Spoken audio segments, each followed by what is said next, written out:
tratar de avanzar. Sé que están cansados.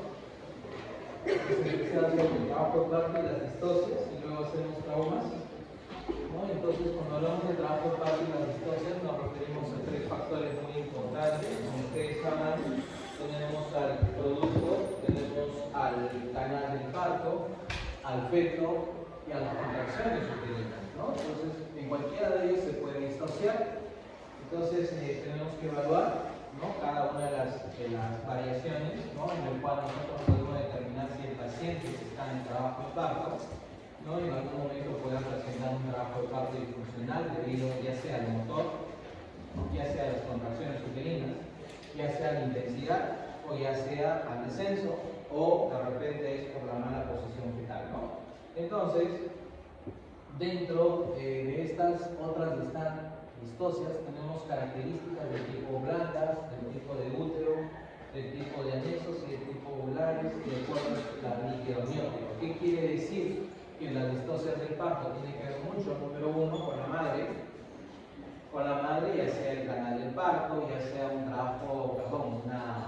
una pelvis estrecha, ya sea con el producto, que puede ser macrosómico, que puede estar en transverso, que puede estar podálico, que puede ser un embarazo doble y los dos pueden estar haciendo una transfusión feto-fetal que tiene que ver mucho con la placenta, y una insuficiencia útero-placentaria. Entonces tenemos causas maternas, causas fetales, causas ovulares, ¿no?, en este caso placentarias, ¿no? Entonces, dentro de las distocias del canal del parto, para hablar del tema de la madre, vamos a evaluar siempre la pelvis. Entonces, determinar, siempre hemos escuchado decir pelvis límite. Esa definición no existe, ¿ya? O es pelvis estrecha o no es pelvis estrecha, pero no es pelvis límite, ¿no? O lo contrario, dice casi estrecha, ¿no? Eso no existe. O eso no es estrecho. Entonces, para ello nosotros tenemos que ver las características, ¿no?, en este caso del sacro. Dentro de esas características tenemos que ver el conjugado diagonal, el conjugado obstétrico, las espinas ciáticas, el ángulo, en este caso subpúbico, ¿no?, y la concavidad del sacro y la característica de la articulación coxofemoral, ¿no? Entonces eso nos va a llevar a nosotros poder valorar bien el canal del parto y como consiguiente poder colocarle el cliché de estrechos pélvicos, ¿no? Si encontramos un conjugado diagonal, un conjugado obstétrico menor en relación a las medidas que nosotros ya sabemos, lógicamente, si no logramos o si logramos palpar en el conjugado diagonal fácilmente la apófisis de, en este caso espinosa, ¿no?, a nivel del sacro, lógicamente vamos a estar frente a una pelvis estrecha. O de lo contrario, podemos encontrar en el sacro un exostosis, un callo en la mitad del sacro, que debería ser cóncavo, encontramos un callo ahí. Lógicamente estamos hablando de una distosia, una exostosis a nivel del sacro, ¿no? Entonces, cuando hablamos de canal del parto, el 85% generalmente de estas patologías, ¿no?, están relacionadas siempre a la valoración que nosotros podemos hacer, y un 60% está relacionado con el estrecho medio, con el estrecho superior un 35% y un 3% con el estrecho inferior, y algunas combinaciones mixtas que pueden ser el 2%. Ahora, ¿qué pasa con el canal del parto? Mucho tiene que ver con la evaluación que ustedes puedan tener. Ustedes tienen que aprender a evaluar, en este caso, el tacto mediante el tacto vaginal, ¿ya? Entonces, la valoración nos va a determinar qué cosa. Entonces, a veces hemos visto que en los internos, los residentes ponen, ¿qué ponen? Ponen pelvis, ¿qué ponen? Pelvis ginecoides, ¿no? ¿Así lo han visto? ¿Lo habrán escuchado? Entonces, solamente con fines académicos sabemos que existen pelvis ginecoide, pelvis antropoide, pelvis platipeloide y pelvis, ¿no?, en este caso, androide, ¿no? Entonces, ¿qué pasa? Estas pelvis reciben esos nombres, ¿por qué? Porque han sido evaluadas mediante pelvis radiografía. ¿Y qué decimos? Como placa radiográfica decimos, esta mujer tiene este tipo de pelvis, ¿no?, ginecoide. Pero nosotros cuando hacemos la evaluación clínica, nosotros no decimos pelvis ginecoide. ¿Qué decimos? Pelvis adecuada, ¿sí? ¿Ya? Entonces no vayan a estar escribiendo en su evolución, en su nota, pelvis, en este caso ginecoide, ¿no? O porque los estrechos o las espinas están, por lo tanto es una pelvis ovoide o antropoide. No, es pelvis adecuada o pelvis estrecha. No hay otra definición más, ¿sí? Entonces, ahí para que vean las diferentes distocias que se pueden presentar en relación a los conjugados, ¿no? Y las alteraciones que se pueden presentar. Entonces, cuando hablamos de distosia del canal del parto, tenemos mucho lo que ya mencioné, ¿no? La radiometría. Entonces, lógicamente, no vamos a mandarle a hacer una radiografía, está gestando, le hacemos daño. Simplemente hacemos nuestra evaluación clínica y el informe que podemos nosotros presentar, ¿no? Y dentro de estas complicaciones que pueden haber, que pueden alterar, pueden ser, en este caso, la característica de la presentación. ¿Cómo sé que es una pelvis estrecha?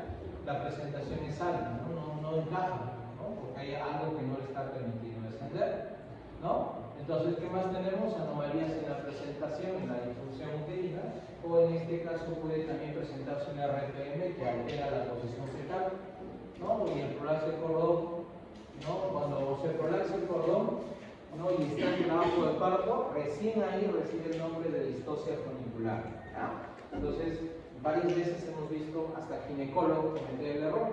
El bebito tiene circular de cordón al cuello en la ecografía y ¿qué le ponen? Distosia funicular. Así que eso está mal. ¿Qué es? La definición correcta es circular de cordón. ¿Cuándo recibe el nombre de distosia funicular?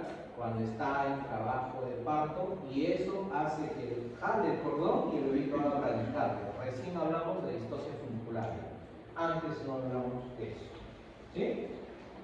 Las características de las distocias fetales tienen que ver con la alteración en la situación, posición, presentación, y es muy importante que ustedes, ¿no? Y encajamiento, y es muy importante que ustedes sepan hacer maniobras de Leopold.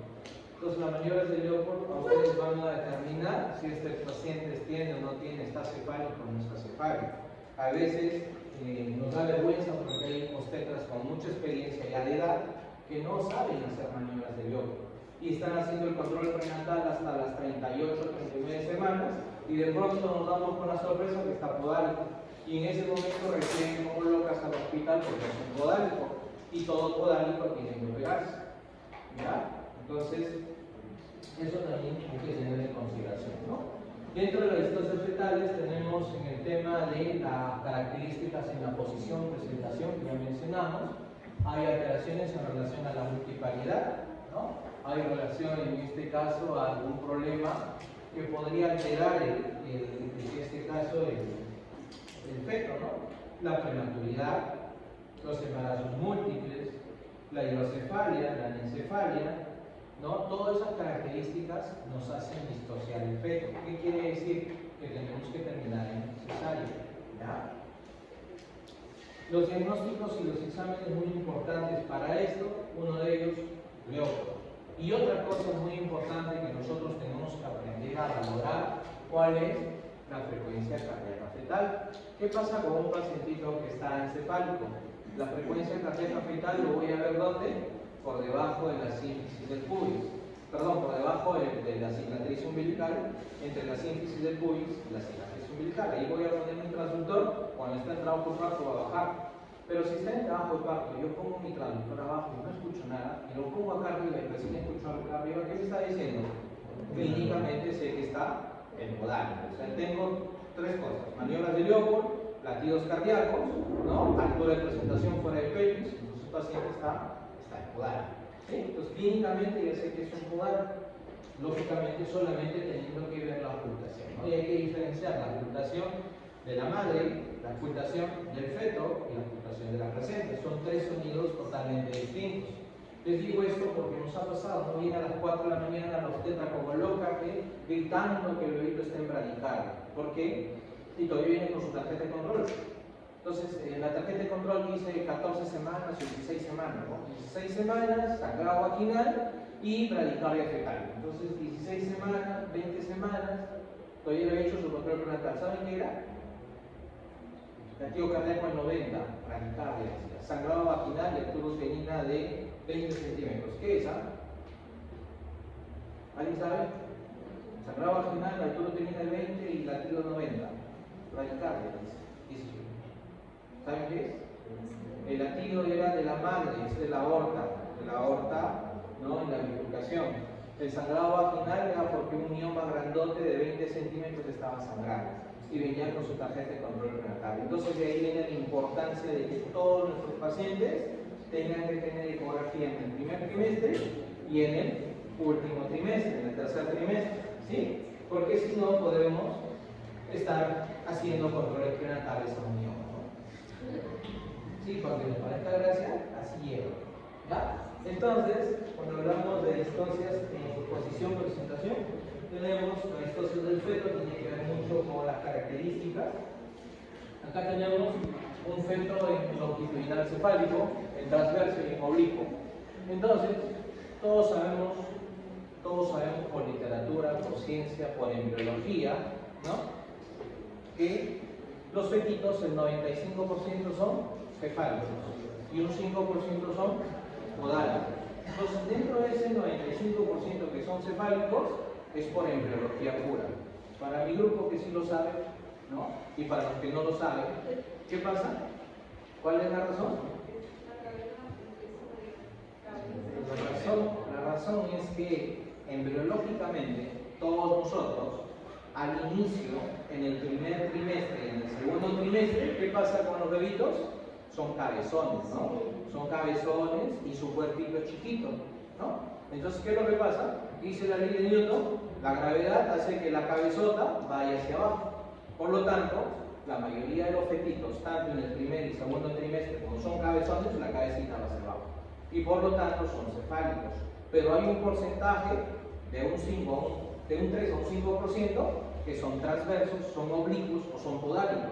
¿A quiénes está relacionado? Al líquido amniótico, a la placenta, a la multiparidad, a la característica del útero uniforme, ¿no?, entre otras patologías, tumores de útero, miomas, entre otras cosas que hacen que se altere la posición fetal y pueden terminar en otra posición. Y hay un pequeño grupo de los idiopáticos que no se sabe por qué, ¿no? Pero la mayoría dice, la mamá cuando le preguntan, dice, no, es que yo lo hice en un Volkswagen, no, es que yo lo hice en una cocina, no tiene nada que ver donde lo haga eso. Puede ser cualquiera de las cosas. ¿Ya? Entonces, acá ustedes ven, ¿no? Esto de acá, recalco. Entonces, vamos a suponer, la norma técnica establece que todo feto podálico tiene que ser cesáreo. ¿Sí sabían eso todos? ¿Sí o no? ¿Quiénes no sabían? Levanten la mano los que no sabían. Todos no sabían. Bueno, entonces no les explico, ¿no? Todo feto podálico tiene que ser cesáreo. ¿Hay alguna razón para que un feto podálico salga de parto vaginal? ¿Perdón? ¿Cómo es? Explícanos. A ver, cuéntanos, ¿cómo es?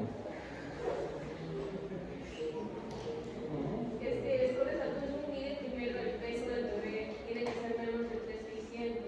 Ya.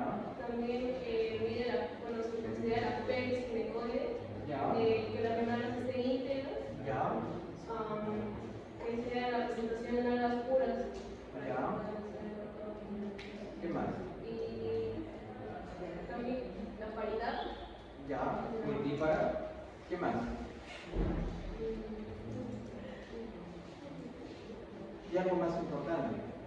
¿Saben qué falta? Lo más importante es que el ginecólogo esté certificado. ¿Ya? No el médico seronista, no el médico general, sino el ginecólogo que esté certificado. ¿Y qué hace que certifique a un ginecólogo? Haber atendido más de 100 partos en podálico sin ninguna complicación. Entonces, el New England hace su publicación y toma todos los criterios y dice sí es posible atender un parto en podálico, si es posible, claro que sí, tiene que estar certificado, tiene que cumplir con todos los criterios como mencionado, y aparte, lógicamente, los de nalgas puras son los que tienen menos complicaciones. Muy bien. Mi maestro en San Marcos decía, yo ya tenía más de 100 partos en podálico. Año 2008, agarra y se va y atiende su parto en podálico. En pleno atrio, con todo el mundo mirándolo, atiende el parto en podálico. ¿Saben qué pasó? Lo peor que le puede pasar a alguien, ¿no? ¿Qué pasó? Y no le ha pasado a un médico viejo donde yo hice serón, le ha pasado a otros colegas donde yo los he visto, le ha pasado a varias personas, ¿ya? Por mala técnica de atención, por mala suerte, entre otras cosas. Entonces, ¿qué pasa? Hizo un enclavamiento de cabeza.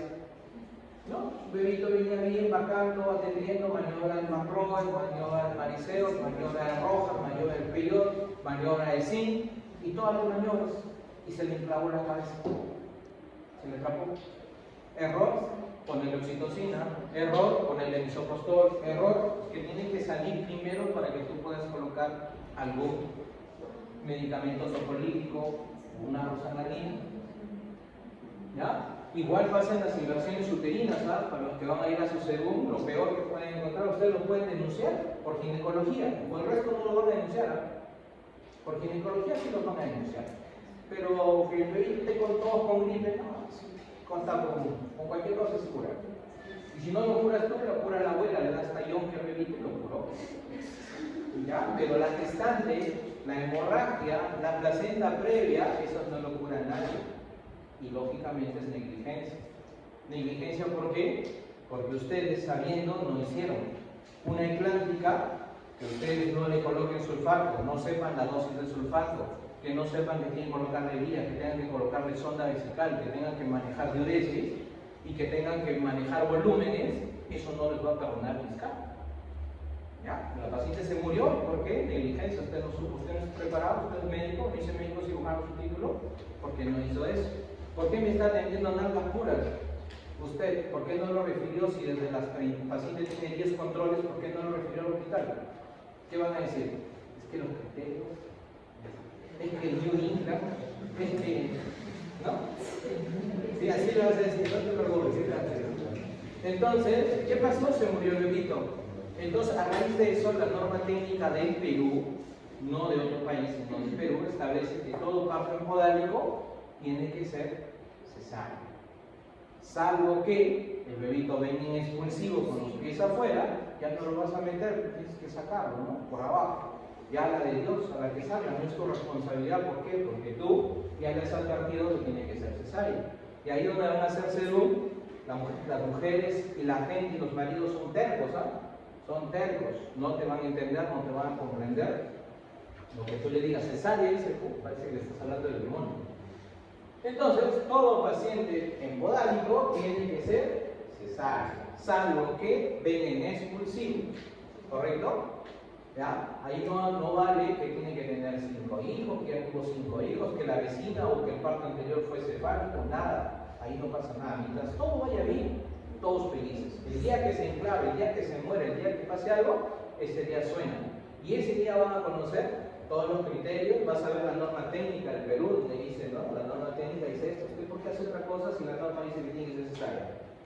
No, es que los criterios, es que me dijo, que nada. ¿Ya? Entonces, igual, si lo atiendo, el de nalgas puras es el que voy a atender.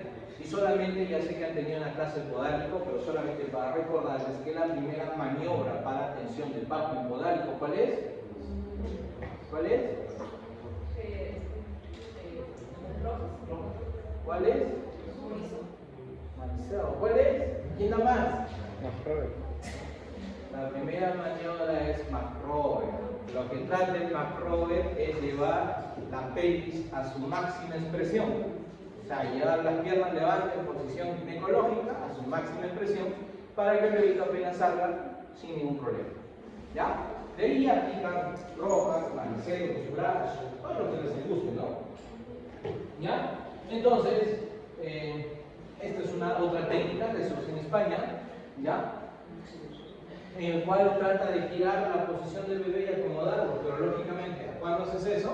Cuando tienes una sala de operaciones a tu costado, ¿no? Si no, no lo hagas, porque se te rompe la fuente, te produce una distosia del cordón y se muere el bebé en tu cara.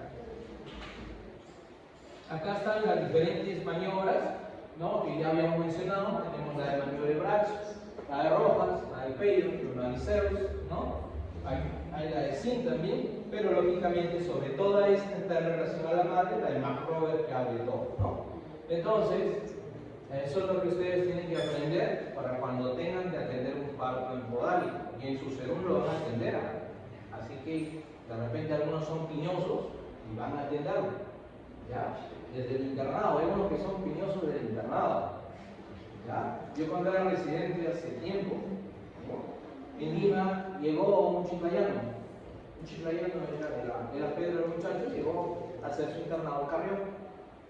Era tan piña, pero tan piña ese hombre, que todo lo que tocaba distorsionaba. El monitoriza el bebito está tranquilo y de pronto comenzaba a hacer 170, 180. Total que el muchacho nunca ha tenido un parto, porque todo lo distorsionaba. Yo terminaba corriendo, entraba a la sala, no, si ya ¿por qué no lo toques? No, y al final ya me da pena porque está estudiando, ¿no? Ven, le digo, vamos a atender el parto, atiende el parto, sale la cabecita y se le queda la cabecita. Saco la cabeza, saco al bebé, ya le digo, ya saca la placenta. Ya maestro, saca la placenta. Mete la placenta se le queda así, al final ya se le quedó la placenta, tuve que entrar a la sala, hacer el legrado porque la placenta se le quedaba. O sea, nada, y ese falta el más la enfermedad que el doctor. Entonces, tenemos que ver otro tipo de distocias que podamos tener, son las del tema de distocias de contractilidad, ¿no? En el cual las contractilidades uterinas inadecuadas no permiten, ¿no? En este caso, que el bebito avance, por lo tanto terminan distociándose. Entonces, nosotros tenemos muy claro y sabemos que las contracciones uterinas van de 3 a 5 contracciones en 10 minutos. Por debajo de 3 hablamos de hipodinamia uterina o bradisistolia, y por arriba de 5 hablamos de taquisistolia, ¿correcto? Entonces, si tengo 3, si tengo 5, ¿cuál será lo óptimo? 4, ¿no? Entonces, las contracciones uterinas normales que yo debería esperar en una mujer son 4 contracciones en 10 minutos de 45 segundos. ¿Por qué? Porque la duración de una contracción uterina va de 30 a 60 segundos. Si es de 30 a 60, el corte de la mitad, 45 segundos. La intensidad, 1, 2 o 3 cruces. Entonces, eso tenemos que aprender a valorarlo cuando roten obstetricia o cuando hagan internado, pero ya saben que van con nociones qué cosas debemos esperar en nuestras gestantes que están en trabajo de parto. Lógicamente, ¿quiénes? En las que están en fase activa. ¿Cuándo empieza la fase activa? 6. 34 centímetros. Muy bien, ¿ya? Entonces, las distocias de tipo contráctil tenemos dos tipos, ¿no? Lo que hay que tener en cuenta, por ejemplo, son las de Álvarez, Calderón, ¿no? Calderón, perdón, y las de Braxton Hicks. Ya han escuchado eso, ¿no es cierto? Entonces, ¿cuál es la diferencia entre una y otra? Que una y otra, la diferencia es que estas, ¿no? Estas están presentes, ¿no? Entre las 32 semanas y aumentan después de inmediatamente el parto, ¿no? Entonces, ¿qué va a pasar con eso? Estas contracciones son las que preparan al fetito o las que hacen que el fetito esté activo, hacen que el fetito esté despierto durante toda la gestación. Entonces, la mamá, ¿cuál es la primera pregunta que nosotros debemos ver sobre pruebas de bienestar fetal? ¿Cuál es la primera pregunta? Los que hacen consultorio, cuando van conmigo. Si se mueve su bebé, señora, ¿se mueve su bebé?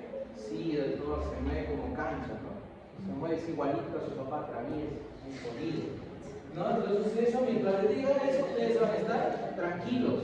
Pero si digan, no, está perezoso, no se mueve, entonces, durante toda la mañana no se ha movido, entonces algo está pasando. Entonces, ¿qué pasa cuando el bebito no se mueve? Viene una contracción de Braxton Hicks o de Calderón, los amaquea, se contrae, lo despierta y de nuevo empieza el ciclo. ¿Sí? O sea, como que lo prepara, como que no lo deja dormir este fastidioso. Entonces, las distocias ya mencionamos, la duración, cuánto debe durar, 15 segundos, la estimulación, y esas son todas las fibras musculares que nosotros tenemos, y es muy importante tener en cuenta cuando hablamos de la triple gradiente de concentración, ¿no? Entonces acá tenemos las fibras, si ustedes ven, es como si fuera un amarañado, ¿no es cierto? Todas ellas tienen una disposición en relación al útero. Unas están en forma vertical, otras están en forma circular, entonces cada una tiene su disposición. Entonces cuando nosotros vemos esto y operamos, y en las cesáreas de repente alguna vez van a ver que nosotros le ponemos oxitocina a los cuernos. ¿Ya? Oxitocina a los cuernos, a cada cuerno, ¿por qué? Porque queremos estimular más la contracción uterina. ¿No? Generalmente, si no funciona ahí, a veces nos reduce. Generalmente terminamos haciendo reduce. La intensidad, ya habíamos hablado de hiposistolia, hipersistolia, ¿no? En este caso, 45 segundos va a ser siempre lo ideal, por arriba de lo que se salga, va a estar patológico, el tono, ¿no? En relación cuando hablamos en milímetros de mercurio, ¿no? De 8 a 12 milímetros de mercurio, por debajo de 8, por arriba de 12, ¿no? Cuando hablamos de hipertonía, pero básicamente esto es algo subjetivo y lo medimos en cruces, ¿ya? Una cruz, dos cruces, tres cruces. La frecuencia, ya lo había mencionado, de 3 a 5 contracciones en 10 minutos, y por debajo la diastolia y por arriba, ¿no? Entonces, esto es muy importante que nosotros tenemos que tener en consideración. ¿Por qué? Si una gestante el día de hoy, en la mañana, está con 1 centímetro de dilatación, es primeriza, ¿qué le dicen? Véngase mañana. Al día siguiente viene otra vez, la vuelven a evaluar, está con 1 de dilatación.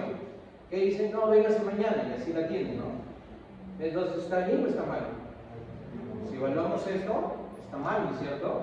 ¿Por qué? Porque en la fase latente de una nulípara debe durar hasta 20 horas, ¿no? Y si decimos que vino hoy día a las 8 de la mañana y mañana llegó a las 8 de la mañana, son 24 horas y sigue lo mismo, ¿de qué estamos hablando?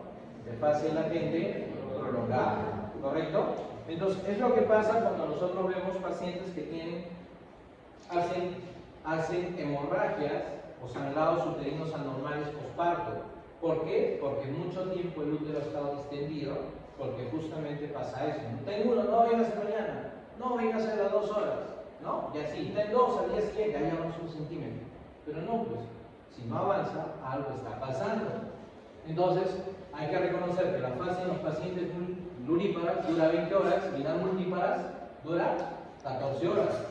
Entonces, y lógicamente, cuando ya están en la fase activa, hablamos de la dilatación. Tiene que ser para las PRIMI, ¿ya? Para las PRIMI que no han tenido hijos, de 1 a 2 centímetros por hora, y para las multi, lógicamente, es más rápido, 1.5 centímetros por hora. Y el descenso, en las PRIMI va a ir de 1, y en las multi va a ir de 2, ¿no? Va a bajar más rápido. Entonces, en promedio, ¿no? Nosotros tenemos que entender que la segunda fase ya dura en promedio 90 minutos, promedio, ¿ya? Y en la tercera fase, cuando ya se acabó todo, también igual debe durar entre 45 y 30 minutos, el expulsivo, ya cuando hablamos que sale la placenta. Si la placenta se demora más de 1 hora, pues hay una retención de placenta, ¿no? ¿Por qué? Porque te está diciendo que en una nulli puede durar 45 minutos y en una multi puede durar 30 minutos. Pero si ya tienes 1 hora y no sale la placenta, ¿qué está pasando? Que hay una retención de placenta, ¿sí?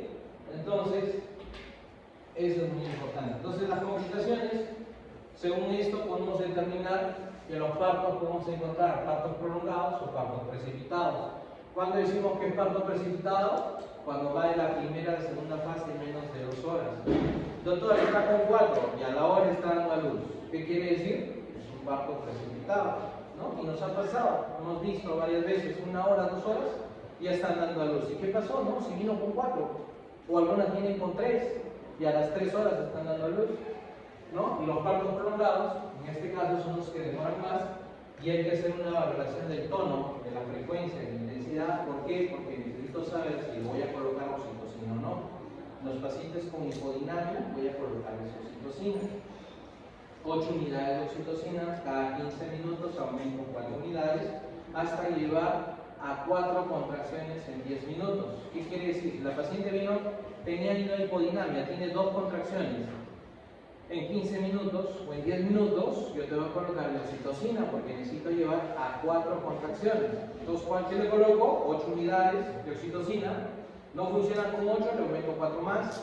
No funciona con 4, ya tengo 12, le aumento 4 más. Y así sucesivamente hasta agarrar un patrón. ¿Cuál es el patrón?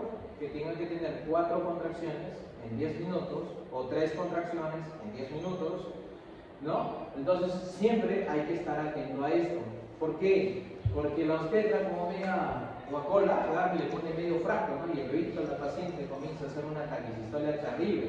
5 o 6 contracciones. ¿A qué te puede llevar una taquicistolia? A una rotura uterina. ¿A qué más? ¿Algo más? Rotura uterina es uno. ¿Otro? ¿Perdón? ¿Qué más? Algo que es mortal para el bebé y luego para la madre. Rotura uterina es uno. ¿Y el otro? DPP,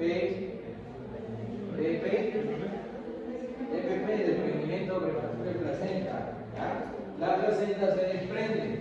Entonces, una taquicistolia te puede llevar al DPP. Entonces, el DPP se te desprende total, se muere el bebé. ¿No? Está consultativa y pronto no te da tiempo.